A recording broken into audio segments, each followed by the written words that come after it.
Students हम discuss करेंगे important news के बारे में। फर्स्ट न्यूज़ है स्टूडेंट तेलंगाना के पर्सपेक्टिव से। तेलंगाना के वहाँ पे कैनाल प्रोजेक्ट के रिगार्डिंग में टनल है उसको कंस्ट्रक्ट किया गया था। टनल के वहाँ पे कुछ इंसिडेंट है वो होता है जिसकी वजह से 8 जो पर्सन हैं उस टनल एरिया के अंदर जो ट्रैप हैं वो हुए हैं। हमारी जो रेस्क्यू एजेंसीज हैं एनडीआरएफ उनके द्वारा ये जो ऑपरेशन है वो चलाया गया जिससे कि इन पर्सनस को जल्द ही जो रेस्क्यू है वो किया जा सके। स्टूडेंट्स एग्जाम के पर्पस से क्या बेसिक इन्फॉर्मेशन आपको यहाँ पे पता होना चाहिए। फर्स्ट ऑफ ऑल आप देखिए कि जो कैनाल का जो नेम है वो क्या है। कैनाल का जो नेम है Shri slam left bank canal project है। अब आप देखिए कि जो श्री सैलम एरिया है वो एक one of the important religious site है। हमारा एक one of the important jyotirlinga है वो भी सिचुएटेड है उस साइट के वहाँ पे। ज्योतिर्लिंग भगवान शिव को डेडिकेटेड इम्पोर्टेंट जो प्लेसेज हैं वो हुआ करते हैं रिलीजियस पर्सपेक्टिव से। या यूपीएससी के एग्जाम के अंदर में ज्योतिर्लिंग्स के रिगार्डिंग में जो क्वेश्चन है वो पूछे जाते हैं। तो आप देखिए कि 2022 का जो प्रीलिम्स का पेपर था उसके अंदर में यूपीएससी के द्वारा सोमनाथ का जो हमारा एक इम्पोर्टेंट ज्योतिर्लिंग है उसके रिगार्डिंग में जो क्वेश्चन है वो पूछ लिया गया था। स्टेटमेंट के अंदर में यही एक स्टेटमेंट है वो मेंशन किया गया था कि सोमनाथ क्या जो इम्पोर्टेंट ज्योतिर्लिंग्स हैं उसका जो पार्ट है या नहीं है। तो इस तरीके से भी आपको जो इन्फॉर्मेशन है कोई प्लेस अगर न्यूज़ के अंदर में है तो उसका जानकारी है वो होना चाहिए। नेक्स्ट आप देखिए कि श्री सैलम के बारे में हमने रीड किया कि श्री सैलम वहाँ पे एक इम्पोर्टेंट ज्योतिर्लिंग है। श्री सैलम के वहाँ पे लॉर्ड शिवा को जो वर्शिप किया जाता है मल्लिकार्जुना के नाम से उनका जो वर्शिप है उस एरिया के अंदर हुआ करता है। श्री सैलम आपको जो टाइगर रिजर्व है वो भी सिचुएटेड है आंध्र प्रदेश एंड तेलंगाना के वहाँ पे बॉर्डर एरिया है वो शेयर करता है श्री सैलम जो टाइगर रिजर्व है। नेक्स्ट स्टूडेंट्स अगर हम इस एरिया के अंदर में रिवर के पर्सपेक्टिव से डिस्कस करें कि कौन सा रिवर इस एरिया से जो फ्लो किया करता है तो कृष्णा रिवर आपको देखने के लिए मिलेगा। कृष्णा रिवर है वो यहाँ से फ्लो करता है। उसी के ऊपर में काफ़ी सारे जो डैम्स हैं उनका भी कंस्ट्रक्शन है जिसके अंदर एक नागार्जुना जो डैम है वो सिचुएटेड है इस एरिया के अंदर में।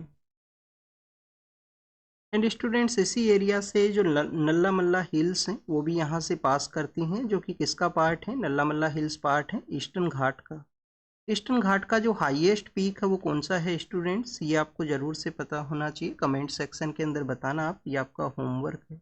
तो कमेंट सेक्शन के अंदर पार्टिसिपेट किया कीजिए। जो क्वेश्चंस आपसे पूछे जाते हैं वो यूपीएससी के एग्ज़ाम से रिलेटेड हैं। यूपीएससी के द्वारा उनसे जो आपसे जो सवाल है वो हो सकता है या जो फैक्ट है वो आपको कहीं ना कहीं आपको जो काम है वो आएगा एग्जामिनेशन प्रोसेस के अंदर में। तो स्टूडेंट्स यहाँ पे एक क्वेश्चन है वो रेज करता है हमारे जो डिफरेंट प्रोजेक्ट्स हैं उसके भी रिगार्डिंग में। क्या हमारे कंट्री के अंदर में फर्स्ट टाइम ऐसा कोई इंसिडेंट है वो सामने आया है। तो आप देखिए कि लास्ट कपल ईयर्स के अंदर में अगर आप यहाँ पे एनालाइज करोगे तो फर्स्ट ऑफ ऑल स्टूडेंट 2023 का जो नवंबर एंड दिसंबर का मंथ था उस दौरान में उत्तराखंड के वहाँ पे सिल्कियारा नाम का एक टनल था। सिल्कियारा नाम का एक टनल था तो वहाँ पे भी आप देखिए कि कुछ जो वर्कर्स हैं वो उसके अंदर ट्रैप हुए थे, बाद में उनको रेस्क्यू किया गया था।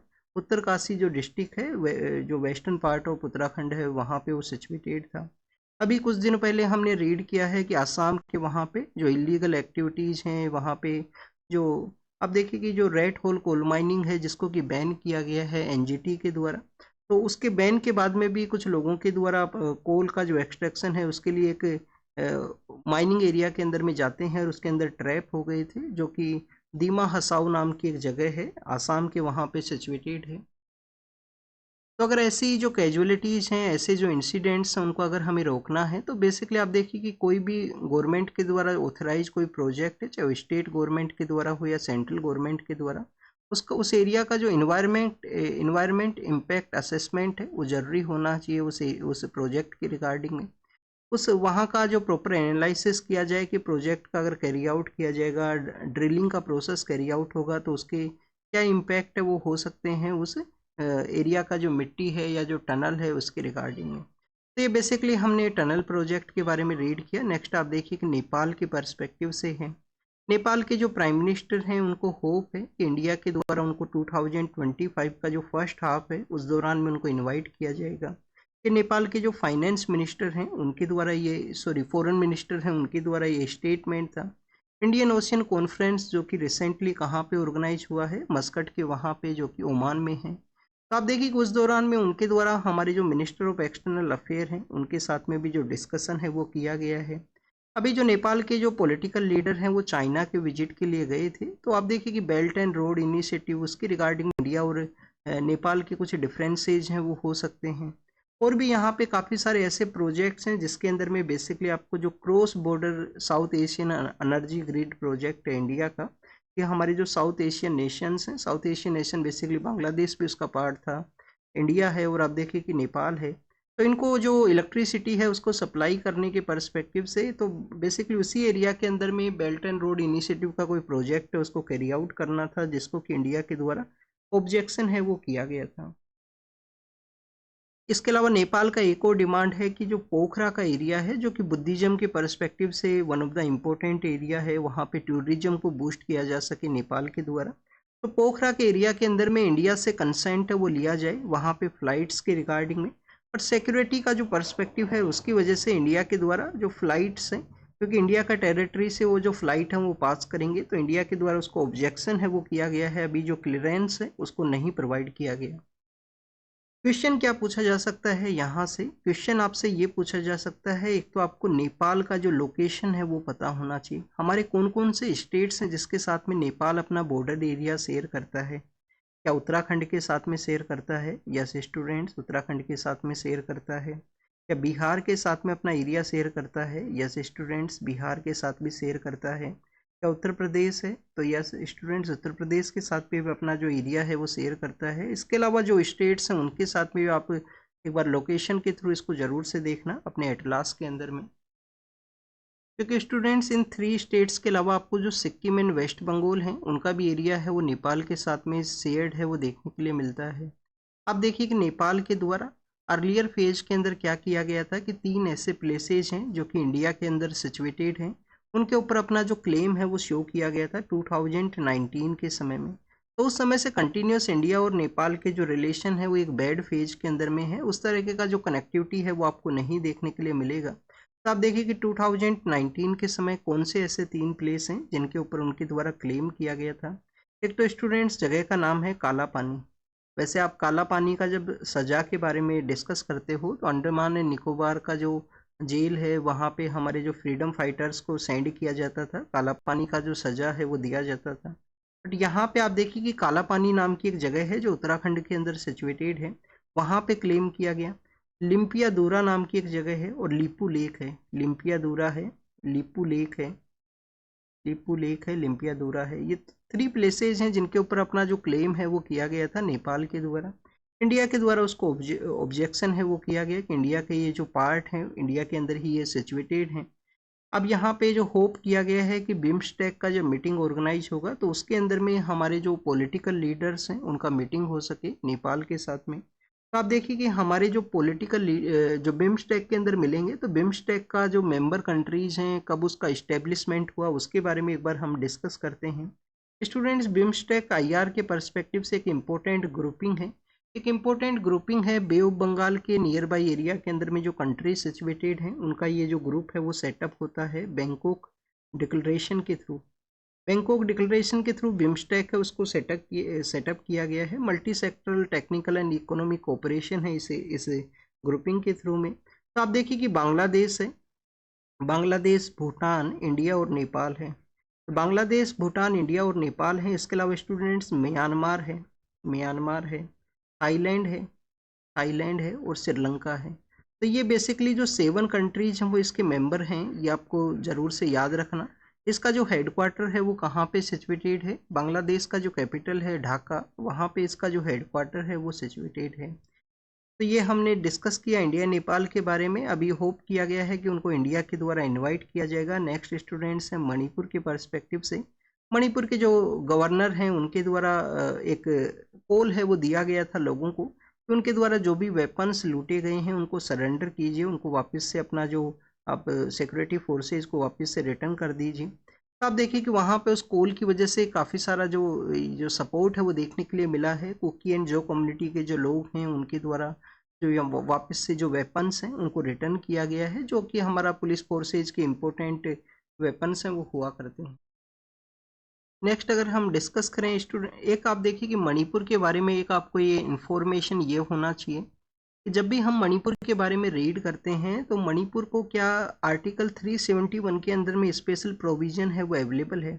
आर्टिकल 371 आपको पता होना चाहिए कि हमारे काफ़ी सारे ऐसे स्टेट्स हैं जिनको कुछ स्पेशल प्रोविजन, कुछ स्पेशल वहाँ पे जो लॉज हैं वो एप्लीकेबल हैं उस एरियाज़ के अंदर में। तो क्या मणिपुर को भी आर्टिकल 371 के अंदर में कुछ किसी सेक्शन के अंदर में जो स्पेशल प्रोविजन है वो अवेलेबल हैं? उन सभी स्टेट्स का लिस्ट एक बार हमने कुछ दिन पहले ही डिस्कस किया था, तो आप उस लिस्ट को एक बार ज़रूर से रिवाइज कीजिए। नहीं पता है तो अपना पॉलिटी का जो बुक है उसको ओपन कीजिए, वहाँ से जाके उसको रीड करना।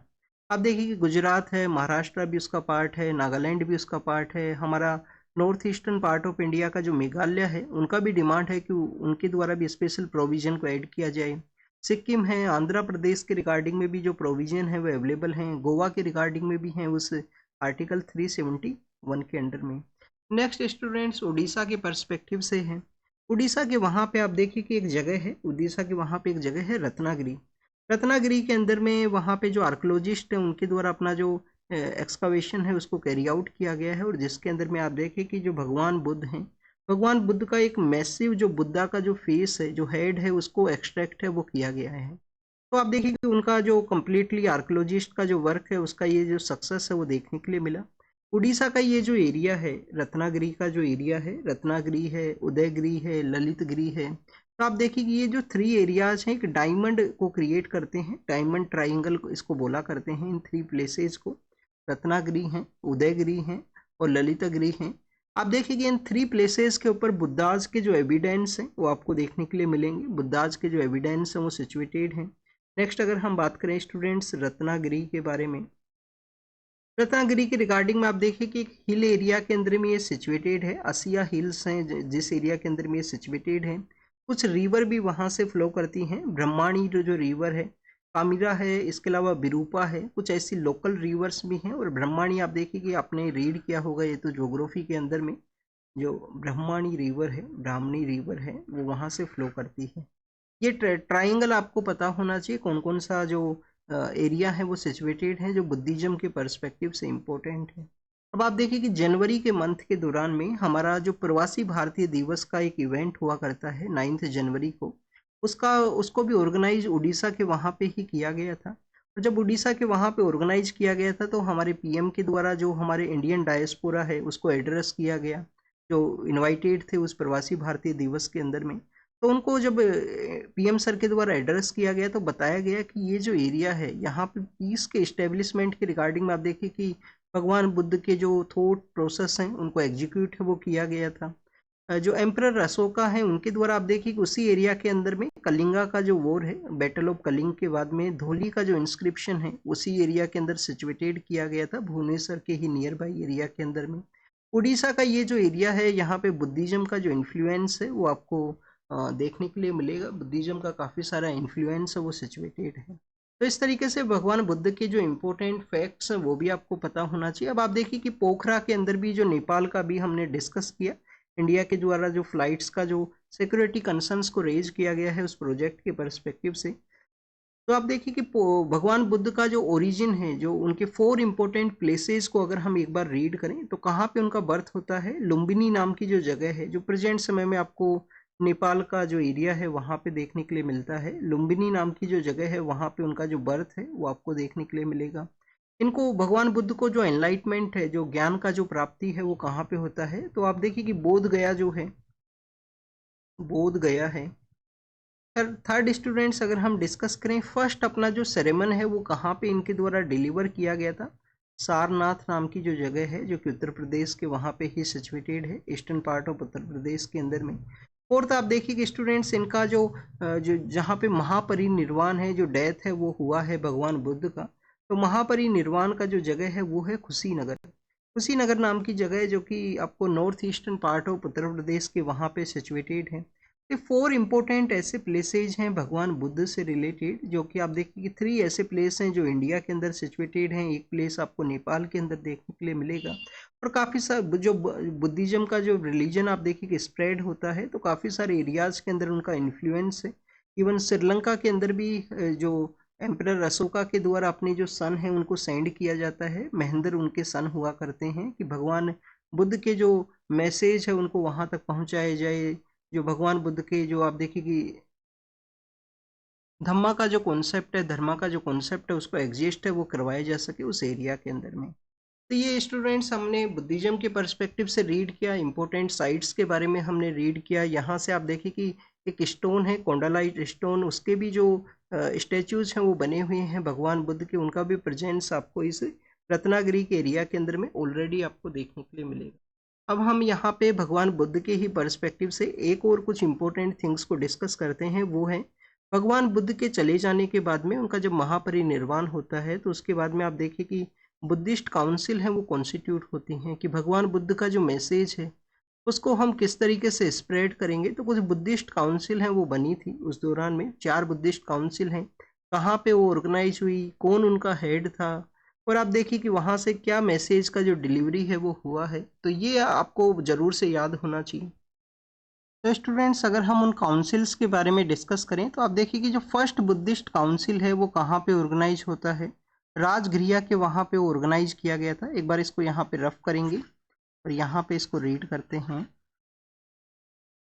तो स्टूडेंट्स फर्स्ट जो काउंसिल है वो कहाँ पे ऑर्गेनाइज हुआ था, राजगृह के वहाँ पे एक केव एरिया है उसके अंदर ये ऑर्गेनाइज होता है। इसके द्वारा प्रिसाइड किया गया था स्टूडेंट्स फर्स्ट काउंसिल को। तो इसके जो प्रिसाइड करने वाले जो पर्सन है वो है महाकश्यपा। महाकश्यपा, ये रीड कर लेना आप इनको अगर आपको नहीं पता है। पैट्रोन करने वाले जो पर्सन है वो कौन है स्टूडेंट्स, जो अजात शत्रु नाम के जो रूलर हुआ करते थे, तो किंग अजात शत्रु हैं वो यहाँ पे जो इसके पैट्रोन हैं, अजात शत्रु हैं वो इसके पैट्रोन हैं। इसके अलावा स्टूडेंट्स अगर हम बात करें तो क्या इसके आउटकम रहे फर्स्ट बुद्धिस्ट काउंसिल के। भगवान बुद्ध का जो टीचिंग है जो उनके द्वारा पढ़ाया गया है, जो लिखाया गया था, तो उसको बेसिकली डिवाइड किया गया था पिताकाज के रूप से कि भगवान बुद्ध का जो स्क्रिप्चर है उसको कंप्लीट करना है, उनका जो जो मैसेज है उनको पिताकाज के अंदर डिवाइड किया गया। और विनय पिताका एंड सुत्त पिताका है वो वहाँ पे एग्जिस्टेंस में आते हैं। विनय पिताका आप देखिए कि किसका लीडरशिप के अंदर आता है, उपाली का जो लीडरशिप है। सुत्त पिताका किसका लीडरशिप के अंदर में, आनंदा का लीडरशिप के अंदर में। तो यहाँ पे भगवान बुद्ध का जो टीचिंग है उनको डिवाइड किया गया। एक तो है आप देखिए कि विनय पिताका तो किसका लीडरशिप के अंदर में, उपाली है। और स्टूडेंट सुत्त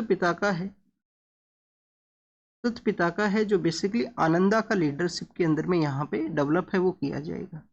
सेकंड जो बुद्धिस्ट काउंसिल है वो होता है वैशाली के अंदर में। सेकंड जो बुद्धिस्ट काउंसिल है वो वैशाली के वहाँ पे ऑर्गेनाइज होता है। सेकंड बुद्धिस्ट काउंसिल कहाँ पे स्टूडेंट्स, वैशाली के वहाँ पे। उसको किसके द्वारा जो प्रिसाइड है वो किया गया था स्टूडेंट, प्रिसाइड किया गया था सभा कमी के द्वारा। पैट्रोन करने वाले जो पर्सन है वो कौन थे, काल अशोक नाम के जो रूलर हैं, काल अशोक नाम के जो रूलर हैं उनके द्वारा इसको डेट पैट्रोन है वो किया गया। काउंसिल आप देखिए कि वन काइंड ऑफ फेलियर वहाँ पे देखने के लिए मिलता है। किसी भी तरीके का जो कॉम्प्रोमाइज है, जो 2 ग्रुप्स वहाँ पे डिवाइड होते हैं उनमें किसी तरीके का जो कॉम्प्रोमाइज है वो नहीं किया जा सका वहाँ पे, और एक स्प्लिट है वो क्रिएट होता है वहाँ पे, एक स्प्लिट आपको देखने के लिए मिलेगा। फिर आप देखिए कि थर्ड बुद्धिस्ट काउंसिल है वो कहाँ पे ऑर्गेनाइज हुआ है, पाटलिपुत्रा के अंदर में। पाटलिपुत्रा का जो थर्ड बुद्धिस्ट काउंसिल है वो किसके द्वारा प्रिसाइड किया जाता है, तो आप देखिए कि मोगाली पुत्ता तिस्सा नाम से एक पर्सन है, मोगली तिस्सा नाम से वो पर्सन है, उनके द्वारा इसको हेड किया गया था। किंग जो अशोक हैं, अशोका के द्वारा इसको देखिए कि डेट जो पैट्रोन है वो किया गया। पैट्रोन इसको अशोका के द्वारा किया जाता है, तो ये आपको याद रखना है कि अशोक के द्वारा इसको पैट्रन किया गया था। तो स्टूडेंट्स यहाँ पे जो स्क्रिप्चर्स हैं उनको आप देखिए कि डिवाइड करने का, फिर से जो रिवाइज करने का जो बात है वो किया गया, जिसके अंदर आप देखिए कि जो अभिधम्ब पिताका है, अभिधम्ब पिताका जो फिलोसफिकल पार्ट है वो यहाँ पे ऐड होता है। और भी कुछ जो वर्क है उसको कैरी आउट किया गया था इसी जो थर्ड बुद्धिस्ट काउंसिल के अंदर में। तो स्टूडेंट्स फोर्थ बुद्धिस्ट काउंसिल है जो हम काफ़ी बार जब भी कश्मीर को रीड करते हैं, कश्मीर के पर्सपेक्टिव से हैं, कुंडलवना नाम की एक जगह है कश्मीर के वहाँ पे, जहाँ पे 4th बुद्धिस्ट काउंसिल को ऑर्गेनाइज होता है। तो आप कश्मीर के रूप से याद रखना, कश्मीर के वहाँ पे किसके द्वारा इसको प्रिसाइड किया गया था। 2 उसके प्रिसाइडिंग ऑफिसर थे। एक तो प्रिसाइडिंग ऑफिसर कौन है, वासुमित्रा आपको प्रिसाइडिंग देखने के लिए मिलेंगे, वासुमित्रा। और स्टूडेंट्स उसके जो वाइस प्रेसिडेंट है वो हुआ करते थे असु घोषा। इनका जो बोथ जो वासुमित्रा हैं और जो असु घोषा हैं, इनका जो राइटिंग है वो आपको जरूर से पता होना चाहिए। किसके द्वारा इसको पैट्रोन किया गया था, कनिष्का के द्वारा, कनिष्का के द्वारा इसको पैट्रोन किया गया। तो स्टूडेंट्स वहाँ पे हीनयान एंड महायान का जो राइज है वो होता है, उसके अंदर में जो जो पिताकाज है उनका भी आप देखिए कि जो कम्प्लीटली वे के अंदर कंपाइल है वो किया जाता है। हीनयान और महायान का वहाँ पे जो ओरिजिन है वो आपको देखने के लिए मिलेगा। तो स्टूडेंट्स ये कुछ यहाँ पे जो हमने काउंसिल्स है उनके बारे में डिस्कस किया है भगवान बुद्ध के जाने के बाद में जो एग्जिस्टेंस के अंदर आती हैं। नेक्स्ट आप देखिए कि इंडिया और भूटान के जो रिलेशन है उसके बारे में यहाँ पे डिस्कशन है। इन काउंसिल्स का इन्फॉर्मेशन को रफ करते हैं। भूटान के बारे में हम जब भी रीड करते हैं तो इंडिया भूटान के जो रिलेशंस हैं काफ़ी अच्छे फेज के अंदर में हैं, ऑलरेडी हमेशा अच्छे फेज के अंदर रहे हैं। 1949 के समय में आप देखिए कि फ्रेंडशिप ट्रीटी है उसको साइन किया गया था। फ्रेंडशिप ट्रीटी है वो साइन होता है जिसको कि 2007 के समय रिवाइज किया गया। स्कूल फॉर जो अल्टीमेट लीडरशिप है उसका जब समिट इंडिया के अंदर ऑर्गेनाइज हुआ है, वहाँ के जो पॉलिटिकल लीडर हैं वो इंडिया के विजिट के लिए आए हैं और उनके द्वारा बताया गया है कि इंडिया और भूटान किस तरीके से एक दूसरे का जो फ्रेंडशिप है, कोऑपरेशन है, उसको एंजॉय करते हैं। इसके अलावा स्टूडेंट्स यहाँ पे आप देखिए कि इंडिया और भूटान का आप देखिए कि जो ट्रांस बाउंड्री एरिया है वहाँ से आपको जो बायोडाइवर्सिटी के परस्पेक्टिव से भी इम्पोर्टेंट है। जैसे कि आसाम के अंदर में हमारा जो मानस का एरिया है वो सिचुएटेड है। मानस के ही जो भूटान का जो एरिया है आप देखिए कि ट्रांस बाउंड्री को क्रिएट करता है। भूटान के एरिया के अंदर जो सिचुएटेड है उसको हम रॉयल मानस के नाम से जानते हैं। भूटान के वहाँ पे गेलेपू नाम का जो सिटी है, गेलेपू सिटी जो जीरो कार्बन सिटी के रूप से जिसको डेवलप किया जाएगा, तो आप देखिए कि इंडिया का भी उसको सपोर्ट है वो रहेगा उस सिटी के डेवलपमेंट के रिगार्डिंग में। और स्टूडेंट्स अगर हम बात करें देनतक प्रोजेक्ट है हमारी डिफेंस फोर्सेज का, जिसके अंदर में वहाँ पे जो रोड्स का जो कंस्ट्रक्शन है वो इंडिया के द्वारा ही कैरी आउट किया जाता है। जब आप देखिए कि डोकलाम का जो एरिया है, डोकलाम के अंदर में जब चाइना का एग्रेशन होता है तो इंडियन फोर्सेज के द्वारा उसको डिफेंड है वो किया गया था, जो कि भूटान के अंदर ही सिचुएटेड है डोकलाम का जो एरिया है 2017 के समय में। तो ये इंडिया और भूटान के रिलेशन के बारे में यहाँ पे डिस्कशन है। आप इसके जो एरियाज हैं उनको एक बार जरूर से देख लेना। एक आपको यहाँ पे एक होमवर्क और है। होमवर्क ये है, आज का जो न्यूज़पेपर डिस्कशन है उसके अंदर नेपाल भी न्यूज़ के अंदर है और भूटान भी न्यूज़ के अंदर में है। तो हमारा जो दिल्ली है, दिल्ली के कंपैरिजन के अंदर में इन बोथ जो कंट्रीज का जो सिटीज हैं, भूटान का तो थिम्पू है, नेपाल का काठमांडू है, उसको एक बार कंपेयर करना। तो आपको देखिए ऑब्जर्वेंस, आप एटलास के ऊपर ऑब्जर्व करोगे कि हमारा जो दिल्ली का एरिया है वो नॉर्दर्न पार्ट, मोर नॉर्दर्न पार्ट के अंदर में है इन बोथ कंट्रीज की जो सिटीज हैं उनके कंपेरिजन के अंदर में। हमारे जो आरबीआई के जो फॉर्मर गवर्नर हैं उनको आप देखिए कि यहाँ पे अपॉइंट किया गया है। हमारे पीएम सर का जो प्रिंसिपल सेक्रेटरी सेकंड के रूप से उनका जो अपॉइंटमेंट है वो कैरी किया गया।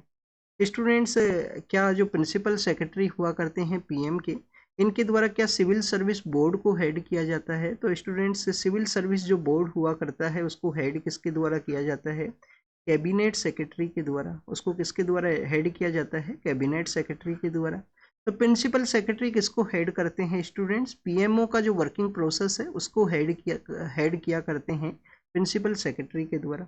तो सेकंड प्रिंसिपल सेक्रेटरी के रूप से इनका अपॉइंटमेंट है। यहाँ पे आरबीआई के फॉर्मर गवर्नर हैं। पहले आप देखिए कि फाइनेंस सेक्रेटरी भी रहे हैं।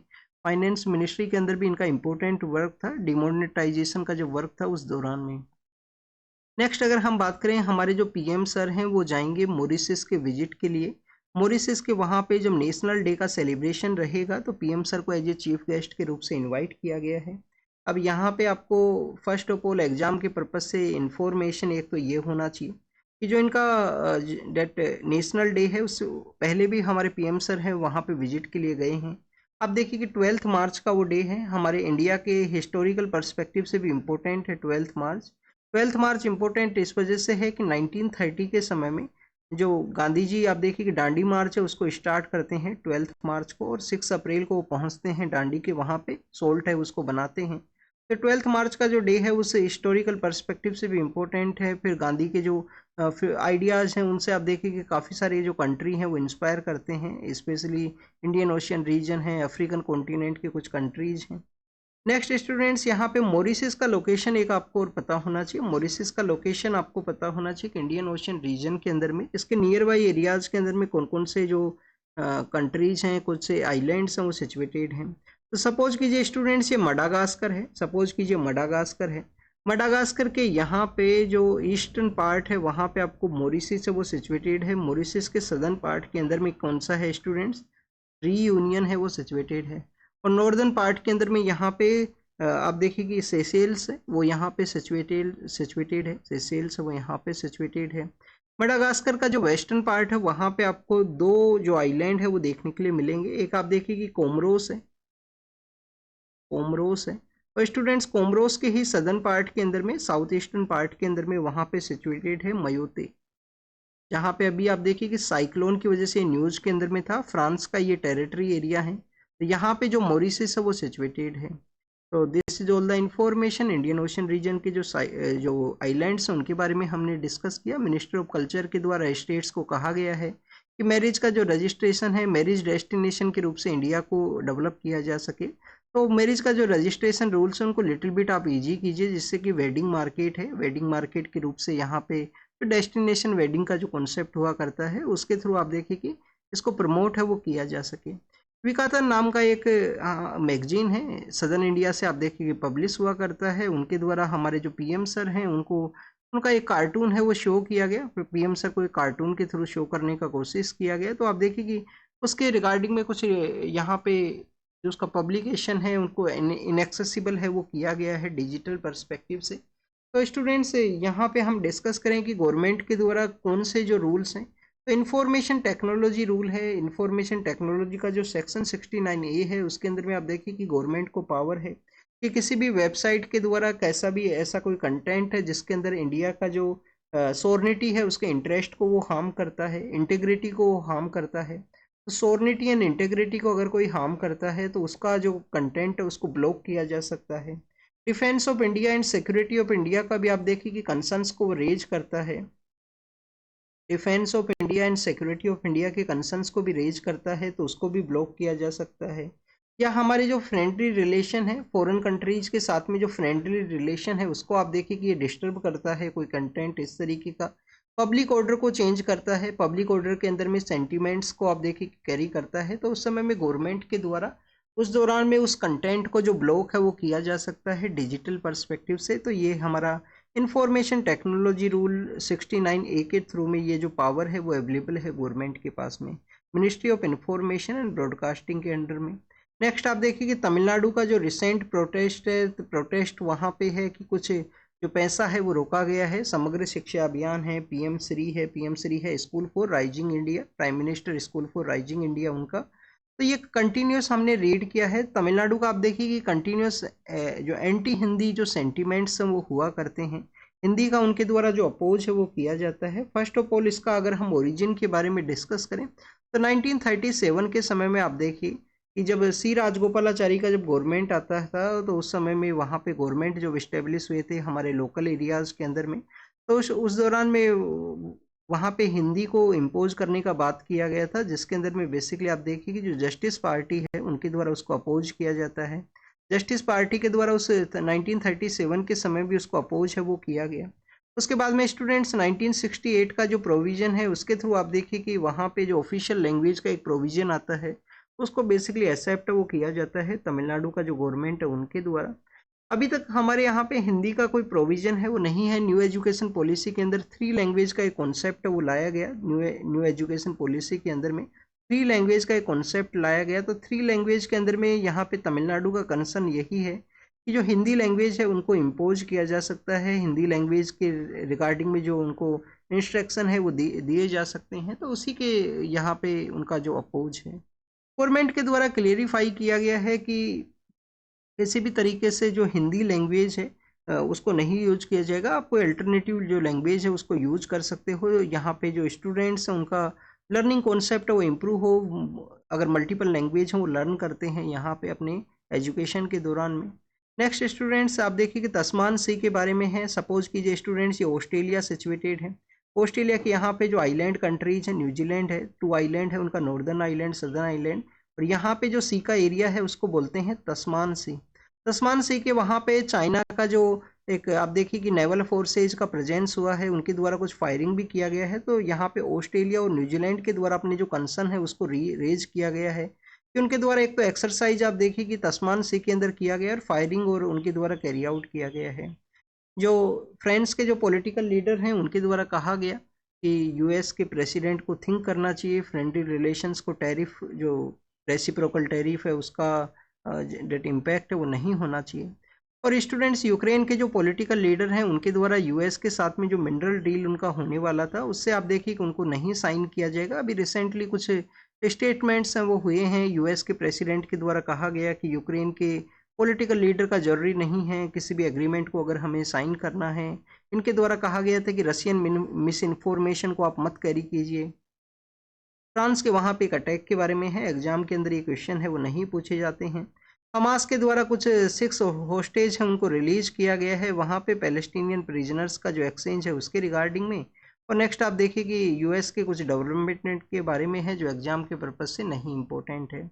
यहाँ पे द हिंदू का जो संडे का जो डे होता है उस दिन फोटो के थ्रू शो किया जाता है। तो फोटो के थ्रू शो किया गया है आंध्र प्रदेश के वहाँ पे जो बर्ड फ्लू के केसेस डिटेक्ट हुए हैं। तो जीरो ग्राउंड जहाँ पे कंप्लीटली जो बर्ड फ्लू है वो देखने के लिए मिला है, तो उसको किस तरीके से आप देखिए कि क्वारंटाइन किया गया है वहाँ पे। हमारे जो जो हमारी एजेंसीज हैं जो हेल्थ सेक्टर के रिगार्डिंग में है उनके द्वारा अप्रोच किया गया जिससे कि वहाँ पे केसेस को स्प्रेड करने से रोका जा सके। काफ़ी बार जब आप देखिए कि ह्यूमन बीइंग एंड एनिमल्स का भी एक कोरिलेशन है।